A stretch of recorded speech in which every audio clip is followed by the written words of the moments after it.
Причина зупинки. Давай, показуй. Зброю. Тому що дуже поганий номер видно, пане. Добре. Я вам дам 20 метрів, у мене рулетка, то я вожу спеціально. Ну, ви сказали, Я вам броня... не кажу, що ви зараз його знімали. Є пане свідчення водія? Є. Придивіть. Там написано, що в мене є зброя. Стержай, він що робить з капіталу, бачите?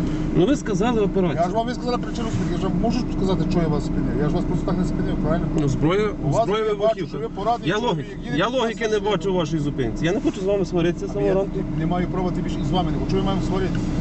Ну ви сказали, операція зброя вибухівка. Ви хоч подивіться, чи в мене може є щось під сидінням, чи в багажнику. Хоч спочатку, це що дійсно було якась логіка. А в документах Документи ви маєте, так? маю, от тут у мене Хорошо, стоїть. їдьте з Богом собі. Я бачу, що ви порадний громадянин, все щастя вам. Вам теж. З Богом. Як ваша реформа в Хмельницькому? Скажіть.